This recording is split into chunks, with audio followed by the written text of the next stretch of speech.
다문화 속에서의 웰빙이라는 제목으로 오늘 함께 말씀을 나누도록 하겠습니다. 2005년에 그러니까 The World is Flat, 그래서 세상은 평평하다라는 책이 출판됐어요. 그 책 내용이 다루는 것이 뭐냐면, 이 지구가 둥글잖아요. 그리고 나라마다 국경이 있고 경계가 있는데 인터넷을 통해서 아니면 다양한 어떤 전화를 통해서 그러한 바운더리들이 다 사라져 간다는 이야기입니다. 그래서 예를 들었던 것 중에 하나가, 이제 미국에 있는 그 튜터링 회사가 인도에 있는 대학생들을 고용해서 미국에 있는 학생들에게 수학을 가르치는 거예요. 인터넷을 통해서. 그래서 그들은 인도에 있고 미국에 엄청나게 멀리 서로 떨어져 있지만, 인터넷이라는 것을 통해서 서로 같은 곳에 사는 사람처럼 서로 연결되고 또 수학을 가르치고 수학을 배우고 하는 그러한 일들. 그래서 점점 더 이 온라인상에서 또 오프라인상에서 경계가 없어져 가는 그런 현상을 다룬 책이었습니다. 그래서 사실 우리도 보면 점점 더 우리가 사는 문화 자체가 다문화 속에 노출되는 것을 볼 수 있어요. 그래서 한국도 제가 고등학교 때만 해도 외국인이 하나 보이면 신기해서 눈이 계속 그 사람을 따라다니고 그랬었죠. 그래서 그때 한국에 살았던 외국인들이 굉장히 불편했다고 그래요. 어디를 가든지 사람들이 계속 주시해서 쳐다보기 때문에. 근데 지금은 그렇지 않죠, 그렇죠? 아주 시골로 가지 않는 한 어디서도 외국인들이 많이 보이기 때문에 그런 현상들이 없죠. 또 위니펙, 우리가 살고 있는 이 도시도 아주 가장 좋은 예 중에 하나인 것 같습니다. 제가 가끔 말씀드리잖아요. 저희 집 가까운데 컬크브리지 파크가 있는데, 어느 날은 그곳에 가면 내가 중국에 왔나라는 생각이 들고, 어느 날은 가면 내가 인도에 와 있나라는 생각이 들고, 때에 따라 거기 모인 사람들에 따라서 내가 어디에 있는지 착각할 만큼 그러한 다문화 속에 우리가 살고 있습니다. 그런데 이렇게 다문화 속에 살다 보면 사실은 오해도 많이 생기고 불필요한 충돌도 많이 생겨서 또 갈등이 생기죠, 그렇죠? 쟤는 왜 저러지, 저 사람은 왜 저렇게 살지 라는 의아심도 많이 생기는 것이 우리가 살고 있는 어떤 문화 형태입니다. 그런데 중요한 것은 그리스도인으로서 예수님께서 말씀하신 대로 살아야 되는데, 예수님은 뭐라고 말씀을 하셨냐면 서로 사랑하라고 하셨어요. 그래서 요한복음 13장 34절 35절을 보면 같이 읽어볼까요? 시작.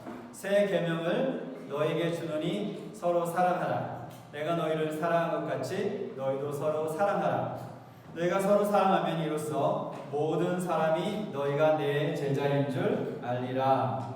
요한복음 13장 15절에는 너희가 나를 사랑하면 무엇을 지켜라?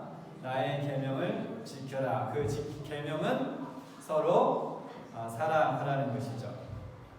그렇다면 우리가 이런 다문화 속에서 오해와 갈등 속에서 살지 않고 어떻게 하면 예수님께서 말씀하신 것처럼 서로 사랑하면서 또 풍성한 삶을 누릴 수 있을까?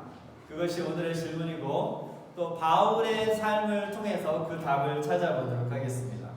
이 사도 바울은 성경의 인물 중에 가장 흥미로운 인물 중에 하나예요. 그 당시 최고의 랍비 가말리엘에게 교육을 받았습니다. 근데 우리가 1세기에는 지금은 이러한 유명한 대학들이 있잖아요. 우리 캐나다에서 제일 좋은 유명한 대학이 어디입니까? 잘 모르겠어요. 토론토 대학인가요? 잘 모르겠어요. 마니토바 대학인가요? 네. 어쨌든 그렇게 대학 이름들이 있는데, 예수님 당시 그 1세기에는 이 랍비 한 명이 대학이었어요. 그래서 학생들이 그 랍비에게 등록을 합니다. 그러면 이제 그 랍비가 보고 괜찮다고 하면 이제 그 학생을 받아들여서 제자로 교육을 시키는 것이 그 당시에 이제 대학 교육이었는데, 그렇다면 바울은 그 당시에 가장 최고의 대학에 입학을 하고 그 중에 최고의 교수에게 교육을 받은 사람이죠. 졸업을 하면 어떻게 됐습니까? 정확하게 우리가 기록은 없지만 아마 그 당시 최연소 상원 의원이 됐습니다. 그렇죠? 그런데 그렇게 최연소 상원 의원이 된 바울에게는 특별한 자기 사명감이 있었어요. 이 사명감이 무엇에 대한 사명감이었습니까? 그리스도인 공동체를 파괴시키고 유대인의 전통과 문화를 고수하는 것이 그의 사명이었어요. 그가 성공적으로 잘 했죠. 그렇죠? 스데반 집사도 돌에 맞아 죽게 하고 예루살렘에 있는 그리스도인 공동체를 다 멸하고 이제 다메섹이라는 다른 도시까지 가는 중이었죠. 그렇게 그는 계속해서 성공적으로 자기의 사명을 수행해 나갔고 그가 너무 잘했기 때문에 이 의회 전체가 그 일에 있어서 사도 바울을 전적으로 의지하는 그런 상황이 되었습니다. 우리가 다 알다시피 다메섹으로 가는 길에 누구를 만납니까? 부활하신 예수님을 만나죠.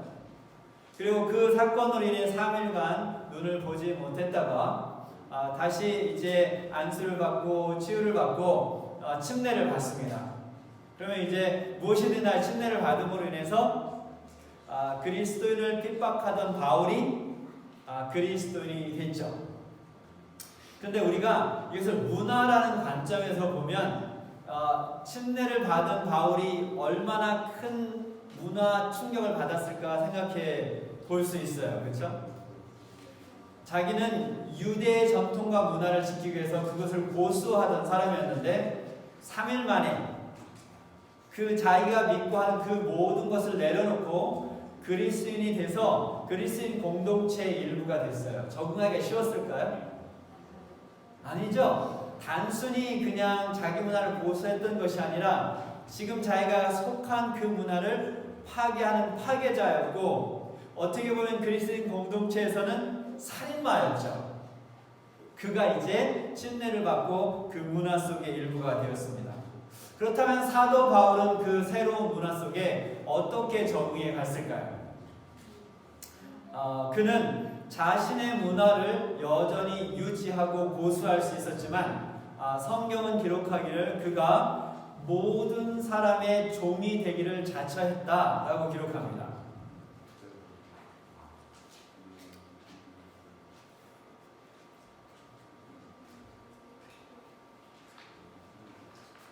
그래서 고린도전서 9장 19절에 보면 내가 모든 사람에게서 자유로우나 스스로 모든 사람에게 종이 된 것은 이라고 했습니다. 답은 조금 이따 볼게요. 그렇다면 모든 사람의 종이 됐다는 것은 무슨 뜻일까요? 9장 21절에서 우리가 답을 찾을 수 있는데 그는 유대인을 만나면 어떻게 행동했습니까? 유대인이 되었어요. 율법 아래에 있는 사람들을 만나면 율법 아래에 있는 사람처럼 했고 법 없는 사람들을 만나면 법 없는 사람처럼 했고 약한 사람들을 만나면 약한 사람처럼 되었습니다. 그는 하나님의 계명에 대해서는 타협하진 않았어요. 하지만 지금까지 자신이 옳다고 생각해왔던 것조차도 포기했고 선호도가 있겠죠. 그렇죠? 그 자기의 선호도도 포기했고 자신의 문화도 포기했습니다. 즉 다른 말로 하면 자기가 갖고 있던 자신의 문화를 다른 문화에 종속시키고 그 문화의 종이 되었다는 것이죠. 그렇다면 왜 그렇게 했습니까? 우리가 9장 19절을 마저 읽어보면 빨간 글씨를 보면 한번 다 같이 크게 읽어볼까요? 시작. 더 많은 사람들을 얻고자 함이라. 아하.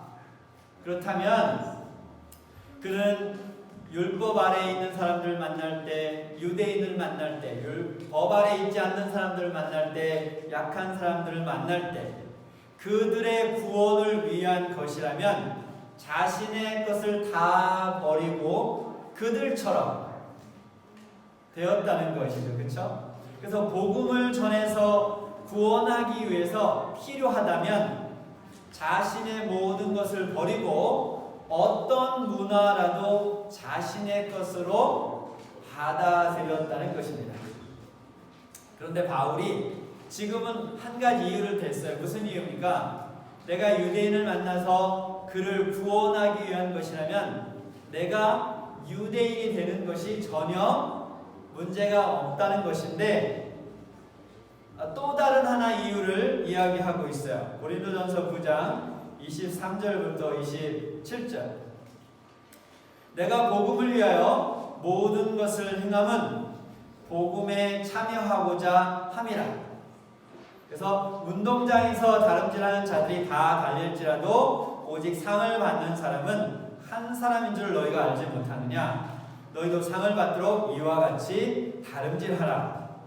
이기기를 다투는 자마다 모든 일에 절제하나니 그들은 썩을 승리자의 관을 얻고자 하되 우리는 썩지 아니할 것을 얻고자 하노라. 그러므로 나는 다름질하기를 향방 없는 것 같이 아니하고 싸우기를 허공을 치는 것 같이 아니하며 내가 내 몸을 쳐 복종하게 함은 내가 남에게 전파한 후에, 여기를 하면 남에게 전파한 후에 자신이 도리어 버림을 당할까 두려워 함이로다. 목적이 무엇입니까? 사도 바울이 그렇게 유대인에게는 유대인에게도, 율법 아래에 있는 사람에게는 율법 아래에 있는 사람, 약한 사람에게는 약한 사람이 된 이유가 그들을 구원하고자 함도 있었지만 또 다른 한 가지 이유는 그렇게 그들을 구원하기 위해 노력하면서 무엇을 지키는 것이었어요? 자신의 구원을 지키는 것이었습니다. 굉장히 중요한 포인트예요. 가장 빨리 무엇인가를 오늘 아침에 이게 교과 공부할 때 달인이 나왔죠. 요셉이 뭐의 달인이었어요? 꿈의 달인이었죠. 그렇죠? 그래서 달인이 되는 가장 빠른 길 중에 하나는 뭐죠? 가르치는 거예요. 그렇죠? 내가 배운 것을 가르치다 보면 그것을 훨씬 빠르게 마스터할 수 있는데 예수 그리스도 안에서의 그 구원을 지키는 것도 똑같습니다. 내가 다른 사람의 구원을 위해서 열심히 노력할 때 내가 예수 그리스도에서 얻은 구원을 지키는, 어쩌면 그것이 유일한 방법일 수도 있습니다. 어쨌든 최선의 방법이죠. 그렇다면 바울이 이렇게 살았어요. 그렇죠? 이렇게 열심히 살았는데 그 열심히 산 결과가 무엇입니까? 우리가 성경 이곳저곳에서 발견할 수 있듯이 세계 곳곳을 다니며 많은 사람들을 예수 그리스도께로 이끌었죠. 그래서 그가 또 복음을 어디로 가져갔습니까?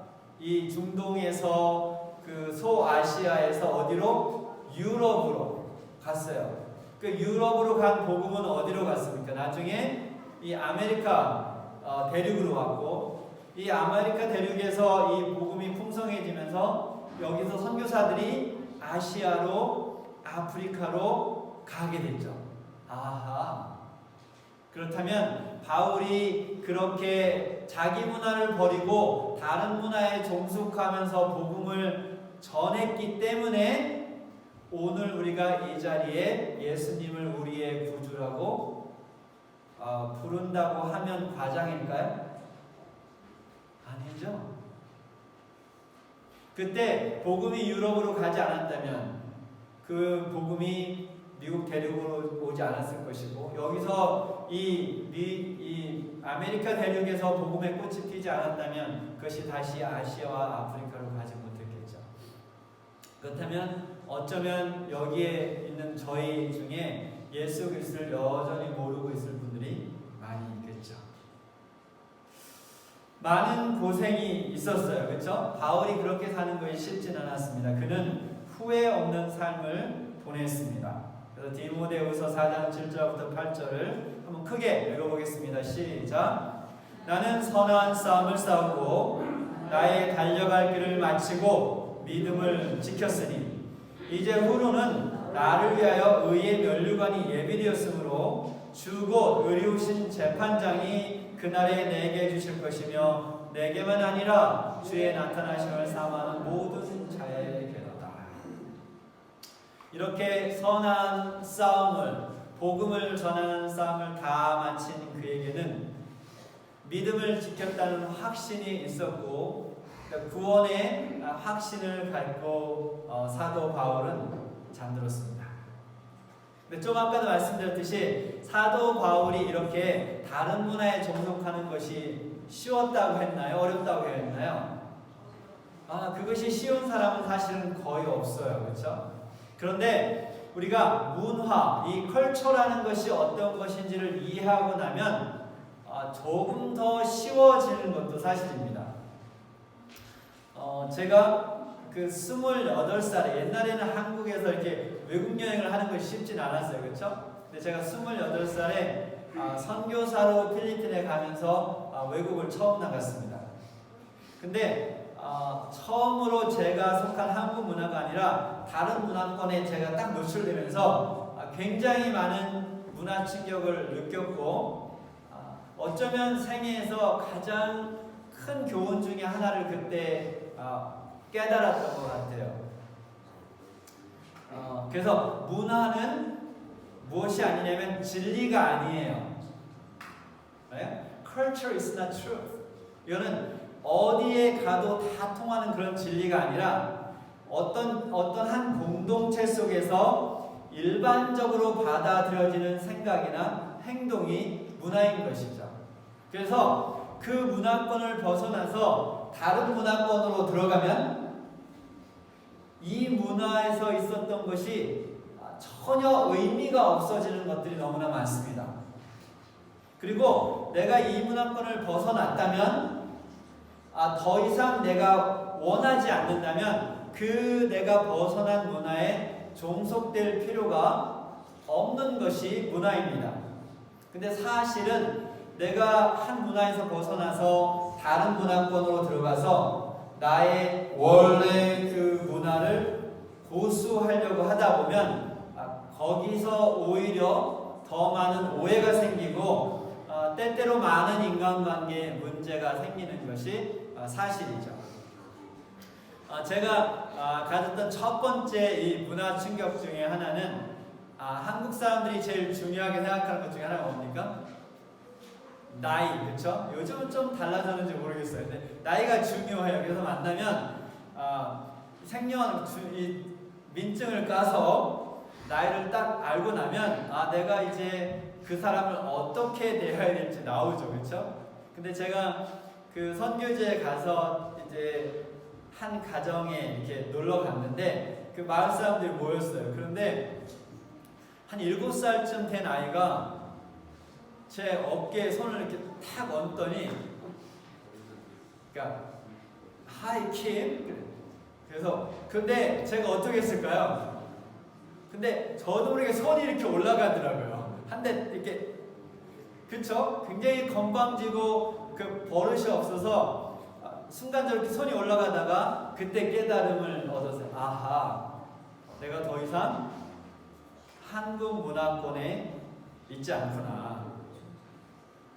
그러면서 그때부터는 사실 그런 것이 더 이상 문제가 되지 않았고 오히려 자연스럽게 나이를 떠나서 여러 그 부류의 나이 부류의 사람들과 교제할 수 있었습니다. 교회에 가서도 문화 충격을 받았어요. 제가 교회 갈 때 어떻게 하겠습니까? 첫 번째 교회 갈 때 선교사니까 양복을 입고 넥타이를 메고 구두를 잘 닦아고 교회를 딱 갔는데 교회 갔더니 거기에 온 다 거의 100%의 사람들이 청바지에 티셔츠에 쪼리를 입고 쪼리를 신고 교회에 온 거예요. 그러니까 저 혼자만 이렇게 지금 보이는 듯이 정장을 하고 교회를 간 거죠. 근데 사실 거기는 그렇지만 제가 그 필리핀에서도 이렇게 원주민들이 사는 곳에 가면 G-string이 뭔지 모르시나요? 네, 저렇게 생긴 옷을 입고 그냥 교회로 와요. 그런데 이것보다 더한 곳은 제가 두 번째 선교지에 갔을 때는 그 안식일학교 분교가 있었는데 거기 분교 사람들은 우회를 안 입어요. 남자고 여자고 우회를 안 입어요. 타플리스죠.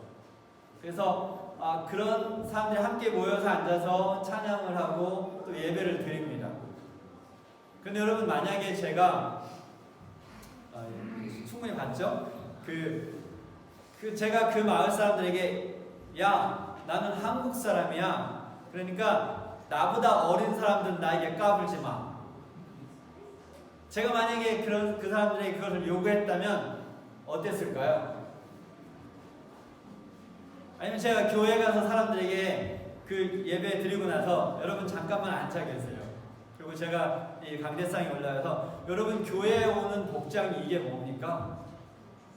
다음 주부터는 다 정장 입고 구두 신고 그리고 교회에 오세요. 제가 그렇게 했다면 어떻게 됐을까요?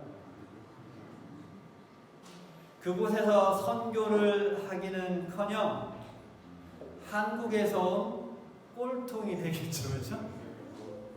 네, 그렇지 않을까요? 마을 사람들이 저를 어떻게 보겠어요? 괴물처럼 보겠죠. 근데 다행히 하나님의 은혜로 저는 그곳 문화에 굉장히 빨리 적응할 수 있었습니다.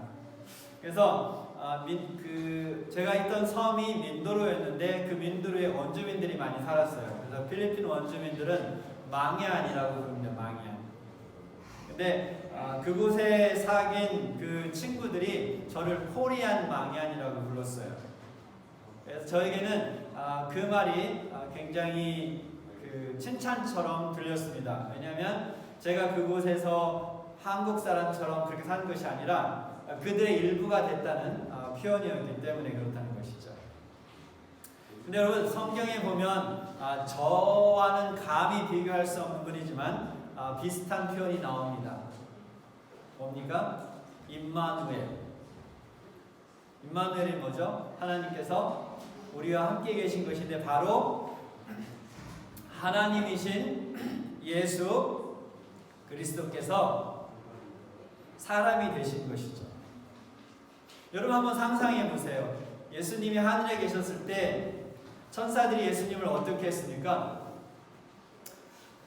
경배했죠. 그렇죠? 경배의 대상이었어요. 천사들의. 근데 예수님이 인간이 되셨어요. 그래서 이제 베들레헴에서 태어나서 이집트로 망명을 가셨다가 그 다음에 다시 어디로 갔습니까? 이제 나사렛으로 가 살았는데 이제 나이가 들어서 말을 하기 시작하면서 나사렛 사람들에게 하늘에서 천사가 예수님을 대하듯 예수님을 대하라고 요구했다면 어떤 일이 벌어졌을까요? 그런 생각 안 해보셨죠? 그렇죠? 근데 역시 예수님이 사람이 되셨지만 그의 어떤 신성에 대한 모든 것을 인지하고 있었어요. 그렇죠? 그분이 원한다면 다시 신으로 하나님으로 돌아가는 것이 문제가 되지 않았었는데 예수님은 나사렛 사람들에게 그것을 요구하셨습니까? 아니요. 그렇게 했다면 오늘날 우리에게 구원은 없을 것입니다. 예수님은 사람인 척하지 않으셨어요. 그렇죠? 사람인 척하지 않고 우리와 똑같은 진정한 사람이 됐습니다. 그래서 배고픔도 목마름도 눈물도 그리고 죽음까지도 우리와 같았죠. 제가 그 몽골의 전도회를 간 적이 있습니다. 일주일 정도 가서 전도회를 했는데 그 목사님이 이제 여자 목사님이었어요. 그래서 전도회를 마치고 이제 그 목사님 가족하고 이제 고비 사막하고 그런 데를 여행을 했는데 그 목사님 여동생 집에서 하룻밤을 머물렀어요. 근데 이 몽골의 전통 집이 뭡니까? 게르라고 부르죠, 그렇죠? 게르라고 부르는데 말하자면 그냥 원룸이에요. 그냥 큰 텐트에 그 방이 하나 있는 건데 잠을 잘 때가 됐어요. 그런데 다 옷을 벗는 거예요. 남자고 여자고 속옷만 남기고. 그래서 이거 왜 이러지? 근데 우리 보고 옷을 다 벗으라는 거예요. 제가 남자 아시스타님하고 둘이 같이 갔는데 그래서 근데 제가 그때 몸이 아파서 굉장히 아파서 이렇게 오열이 있어가지고 내가 지금 오열이 있어갖고 옷을 못 벗겠다. 그래서 저는 이제 입고 잠을 잤어요. 근데 이제 그 다음날 제가 그 목사님에게 몽골 목사님에게 물어봤어요. 그 어젯밤에 있었던 일이 잘 이해가 안 된다. 그러니까 이 몽골에서는 여러분이 이제 집에 가잖아요. 근데 외투를 그냥 집에 들어가서 입고 있으면 나 이 집이 정말 불편하다. 그래서 빨리 떠나고 싶다. 이런 뜻이래요. 그래서 들어가면 외투를 바로 벗어야 되고 잠을 잘 때도 역시 옷을 다 벗고 속옷 차림으로 잠자리에 들어야 이 집이 정말 편안하다 이제 그런 뜻이라고 해요. 근데 여러분 이제 상상해 보세요. 여러분이 이제 우리 위니펙 한인교회에서 여러분을 몽골에 선교사로 보냈어요. 그래서 여러분이 이제 내일 비행기를 타고 몽골에 도착을 했습니다. 그래서 우리 교인이 아닌 어느 한 집에 머물게 됐어요. 근데 게르입니다. 근데 제가 경험했던 것처럼 여러분들에게 옷을 다 벗고 속옷 차림으로 잠자리에 들어가야 된다고 한다면 여러분은 어떻게 하시겠습니까?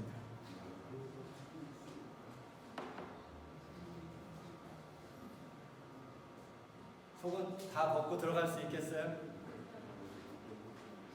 근데 지금 우리가 들은 그 경험에서 본다면 만약에 여러분이 그렇게 하지 않는다면 거기서의 선교는 시작하기도 전에 이미 실패한 거죠. 시작하기 전에 이미 종친 거예요. 차라리 그냥 비행기 타고 한국으로 돌아오는 것이 훨씬 낫다는 것이죠. 혹시 여러분들 여기 다 한국 사람인데 한국 문화가 최고라고 생각하고 살고 계십니까? 아니면 여러분이 갖고 있는 개인적인 문화가 최고라고 생각하며 지금까지 사셨습니까? 그렇다면 오늘부터 다른 문화가 갖고 있는 그 아름다움을 볼 수 있게 되길 바랍니다. 혹시 여러분 여기 위니펙에 살고 있지만 여전히 여러분이 버리고 싶은 문화를 버리지 못하고 얽매여 살고 있다면 오늘 그 그리스도의 은혜를 통해서 여러분이 그 문화 속에서 자유로워질 수 있기를 간절히 바랍니다.